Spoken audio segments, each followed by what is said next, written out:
సామెతల గ్రంథము 26వ అధ్యాయము 12వ వచనం. సామెతలు 26:12. రెక్కలు కట్టుకొనుచు తారాడుచున్న పిచ్చుకయు దాటుచుండు వానకోవలియు దిగకుండునట్లు హేతువు లేని శాపము తగలకపోవును. తర్వాత సామెతలు 18వ అధ్యాయం 2వ వచనం. సామెతలు 18 మొదటి వచనం కూడా చదవండి, తర్వాత 2వ వచనం. వేరుండగోరువాడు స్వేచ్ఛానుసారముగా నడుచువాడు, అట్టివాడు లెస్సైన జ్ఞానమునకు విరోధి. బుద్ధిహీనుడు వివేచనయందు సంతోషింపక తన అభిప్రాయములను బయలుపరచుటయందు సంతోషించును. తన అభిప్రాయము బయలుపరచుటయందు సంతోషించును. చూడండి, బుద్ధిహీనుడు వివేచనయందు సంతోషింపక. ఎందుకు బుద్ధిహీనుడికి దొరకట్లేదు, లేదా అపహాసకుడు దొరకట్లేదు, తెలివిగల వానికే దొరుకుతుంది జ్ఞానం అంటే? ఈ యొక్క బుద్ధి లేనివాడు లేదా తెలివి లేనివాడు ఈ బుద్ధిహీనుడు ఏం చేస్తున్నాడంటే వివేచనయందు సంతోషింపక దేని యందు సంతోషిస్తున్నాడు? తన అభిప్రాయములను బయలుపరచుటయందు సంతోషించును.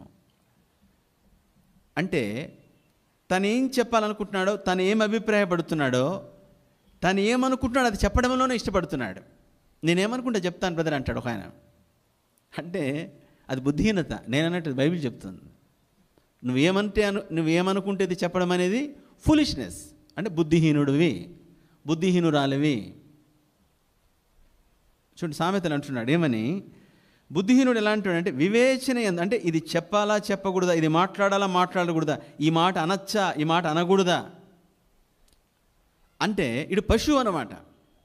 ఏ మాట్లాడాలి కూడా తెలియదు. కొంతమంది భార్యను నలుగురు భార్యను అవమానపరుస్తారు. చాలా చులకనగా మాట్లాడతారు. వీళ్ళంతా వేస్ట్ ఆడదని. అయితే ఎందుకు ఆ దరిద్రం? రెండోది, కొంతమంది ఏమిటంటే నేను గొప్ప అనిపించుకోవడానికి పక్కనోడిని తక్కువ చేయాలి. పక్కనోడిని తక్కువ చేసి నువ్వు గొప్ప వాడవు. పక్కనోడిని తక్కువ చేసి నువ్వు తక్కువ అయిపోవచ్చేమో. కానీ అంటే సోదరుడ సహోదరి, తన అభిప్రాయం చెప్పడంలోనే సంతోషిస్తాడు కానీ వివేచన లేదు. వివేచన చాలా ఇంపార్టెంట్. చాలామంది వివేచన లేక కొంపలు కూల్చుకుంటారు, వివేచన లేక జీవితాలు నాశనం చేసుకుంటారు, వివేచన లేక ఉన్నది పోగొట్టుకుంటారు. వివేచన లేదు. కాబట్టి ఎందుకు అపహాసకుడికి దొరకట్లేదంటే అపహాసకుడు తన అభిప్రాయం చెప్పడంలోనే సంతోషిస్తున్నాడు. కానీ అయితే జ్ఞానాన్ని వెతకడం అంటే ఆ జ్ఞానము లేదా వివేకాన్ని వెతకడంలో తాను సంతోషించట్లేదు, సరైన విధంగా ఆనందించట్లేదు. సోదరుడ సహోదరి, ఇద్దరు వెతుకుతారు. ఒకడు అపహాసకుడు, రెండవ వాడు తెలివిగలవాడు. కానీ తెలివిగలవాడికే దొరుకుతుంది. మనం ఒకవేళ అపహాసకులుగా ఉంటే మన జీవితాన్ని మార్చుకోవాలి. మనకు దొరకదు, వెతికినా దొరకదు. కాబట్టి అపహాసకుడుగా కాకుండా మనము తెలివిగల వారిగా మారాలి.